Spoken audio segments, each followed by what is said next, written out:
Good morning, students. As you know that we did expenditure method and also income method, numerical. So today we will do some precautions related to expenditure method. So precautions का मतलब क्या है, कौन कौन सी चीज़ें हमें ध्यान में रखनी है जब भी हम एक्सपेंडिचर मेथड को निकालते हैं. So the first one is expenditure on intermediate goods will not be included in national income. वो खर्चे जो कि हम अपने इंटरमीडिएट गुड्स में करते हैं. इंटरमीडिएट गुड्स क्या होते हैं, जैसे कि जो आपका रॉ मटेरियल हो गया, वो हम अपनी नेशनल इनकम को से एक्सक्लूड करते हैं. क्यों? क्योंकि अगर मैं अपने रॉ मटेरियल, जो फॉर एग्जांपल एक फाइनल प्रोडक्ट है, ठीक है, फॉर एग्जांपल एक चेयर है, ठीक है, वो 300 रुपीज़ की है, लेकिन अगर मैं क्या करूँ, अगर मैं उसमें 50 रुपीज़ और ऐड करके बोलूँ कि 50 रुपीज़ की ना इसमें वुड लगी है, तो और मैं तुमको बोलूँ ये 350 रुपीज़ की मैं तुम्हें बेचूंगी, तो ऐसा तो नहीं होता है. ठीक है, अगर मैं ऐसा कर रही हूँ, इस कॉन्सेप्ट को क्या बोलते हैं, डबल काउंटिंग. ये हम आगे जाके जो इसका थर्ड मेथड है, दैट इज़ प्रोडक्शन मेथड, उसमें हम और डिटेल्स में पढ़ेंगे. ठीक है, तो ऐसा तो नहीं होता है. तो इसलिए हम हमेशा जो फाइनल प्रोडक्ट है, वो जो पूरी ये जो चेयर है 300 की, उसमें ऑलरेडी जो वुड की वैल्यू है वो इंक्लूड है ना, तो हमें फिर से क्यों उसको इंक्लूड करूँ. ठीक है, वरना डबल काउंटिंग हो जाएगी. तो इसलिए हम अपनी नेशनल इनकम में सिर्फ फाइनल जो फाइनल प्रोडक्ट होता है उसी को ऐड करते हैं. Intermediate goods, that is my raw material, उसको हम ऐड नहीं करते हैं. अब दूसरी क्या बात है, transferable income shall not be included in the national income. अब ट्रांसफरेबल इनकम क्या होता है, मैंने आपको क्लास में भी बताया था कि जितने भी जो ये जो अनएम्प्लॉयमेंट अलाउंसेस होते हैं, गिफ्ट्स हो गए, स्कॉलरशिप्स हो गई, ये सब हम अपनी नेशनल इनकम में इंक्लूड नहीं करते. नेशनल इनकम में हमेशा कौन सी इनकम आती है, फैक्टर इनकम. फैक्टर इनकम क्या होती है, जो फैक्टर ऑफ प्रोडक्शन से हमें मिलती है. फैक्टर्स ऑफ प्रोडक्शन क्या होते हैं, 4 फैक्टर्स ऑफ प्रोडक्शन होते हैं: लैंड, लेबर, कैपिटल, एंटरप्रेन्योर. अब लैंड से हमें क्या आता है, रेंट. लेबर से हमें क्या मिलती है, वेजेस. कैपिटल से हमें क्या मिलता है, इंटरेस्ट. और एंटरप्रेन्योर से प्रॉफिट. तो ये जो रेंट, वेज, इंटरेस्ट, प्रॉफिट हुआ, ये हमारा फैक्टर इनकम होगा. ये हम इंक्लूड करेंगे अपने नेशनल इनकम में, और ट्रांसफरेबल इनकम हम एक्सक्लूड करेंगे.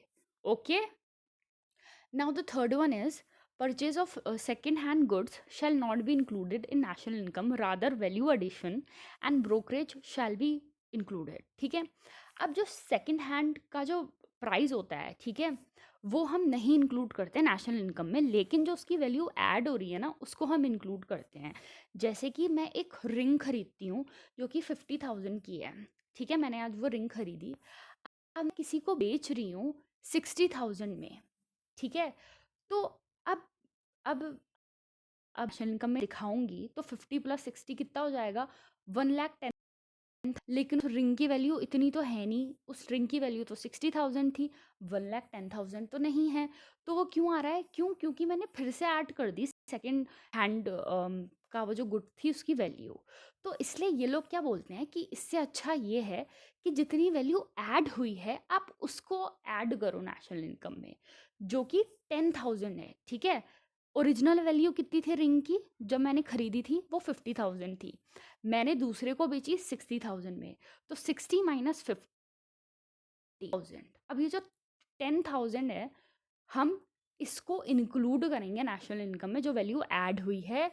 ओके, पूरी वैल्यू को हम नहीं करेंगे. क्यों? वरना फिर से डबल काउंटिंग हो जाएगी.